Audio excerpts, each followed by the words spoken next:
Paul did not want to go on the mission trip to Ghana. He was absolutely terrified of going. His parents, Mr. and Mrs.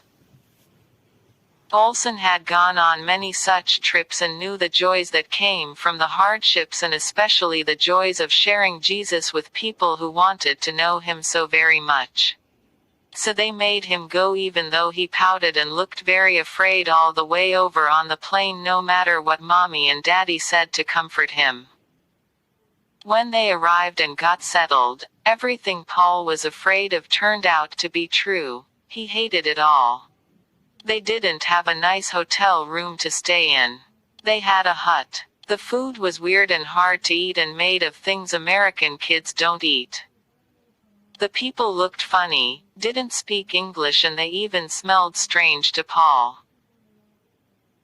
None of the events or work assignments they got were fun to Paul, and he felt sick a lot because he didn't like the food and didn't sleep well. Noises in the night there were so different from home.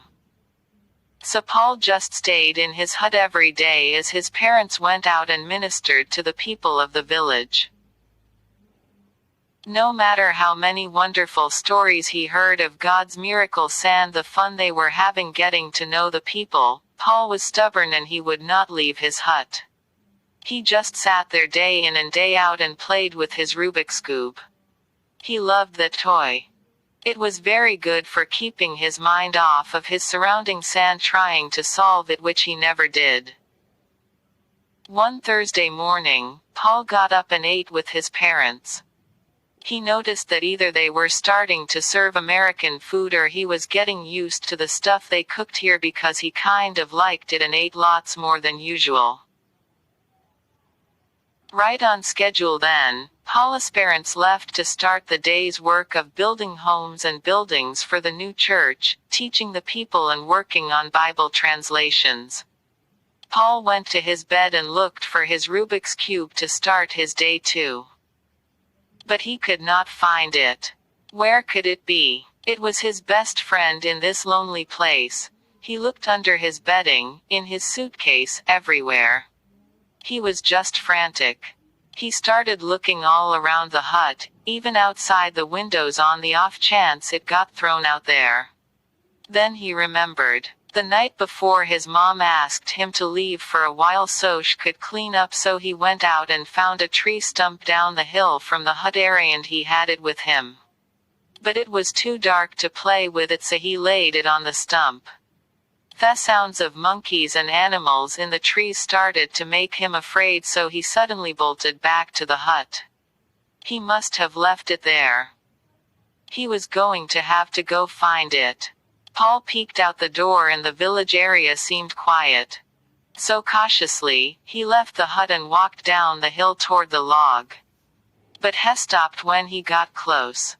There was a small boy, about his size and age, sitting on the log looking at something. As Paul approached carefully, the boy looked up. In his hands was the Rubik's Cube. The Ghana youth looked at it in his hands where he was playing with it and then at Paul. Then the biggest smile you ever saw came over his face and he held it out to Paul to return it to him. That smile was so warm, so happy and fun-loving, it seemed to almost say to Paul, "Come play with me." Paul walked up slowly, gazing at that friendly smile. The boy lifted the other hand and began to twist the Rubik's Cube skillfully, but looking at Paul for approval. Paul watched the patterns the boy was making. "No, not that way, this way," he felt himself saying in his mind, and before he knew it, he had sat down. Before long, the two boys were engrossed in the toy. Paul could not resist helping the boy because it was clear this strange-colored, funny-smelling boy loved the Rubik's Cube just as much as Paul did, and that made him just like Paul, not a foreign person at all. The boys played for hours, and what Paul thought was a time for him to teach this simple villager the hard logic of the Rubik's Cube suddenly changed when boy suddenly laughed with joy and solved it. He chattered excited phrases to Paul in his own language, and Paul took it from him and held it up and then burst into happy laughter. You solved it, he shouted with amazement and a thrilled joy. I never saw anyone solve it. That's amazing, Paul said with excitement. He patted the boy on the back, showing his sincere respect for what he had done. Hey, let's see if you can do it again. Paul said then he mixed it all up again. Right away, the boy set to work, his tongue sticking out from his teeth just like Paul's did when he was close to solving it.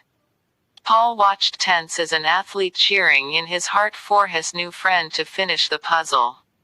He didn't see the lead missionary come up. You boys having fun? He said in his always friendly voice.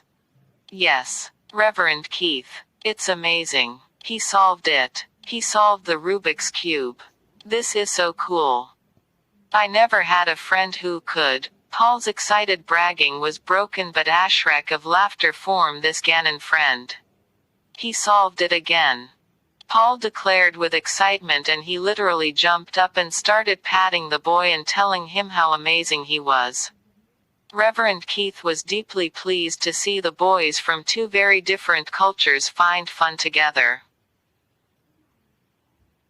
He talked to the boy whose name was Ramda and told Paul his name and helped the boys talk to each other for about an hour before he had to get back to work. Ramda explained that he too had to go help his dad work on their hut, but both boys promised to meet tomorrow and play some more. As Paul and Reverend Keith walked back to the missionary huts, Paul asked, "What did Ramda say to you as he was leaving?" "Well, Paul," the missionary said, "he told me to thank you for playing with him, and he made an observation about the Rubik's Cube." "Oh, what did he say?" Paul asked with excitement. "He is so good at it. I want to know his secrets." "He said it isn't as hard as it looks," Reverend Keith responded. "And you know, Paul, the same is true of sharing your faith. By just being a friend, as you are being with Ramda, even if you are enjoying it and it seems natural, you are sharing your faith. All you have to do is not hide what you know about Jesus and let God guide you in acts of kindness, compassion, and your natural desire to see Ramda be in heaven like you will." "Well, I want that for sure. Thanks, Reverend. I will let God show me how to share Jesus with Ramda. I want him in heaven partly because I want him to be happy and not go to, well, the bad place," Paul answered. "What is the other part?" the missionary asked. "Well, so I will have him there to play with me." Paul laughed.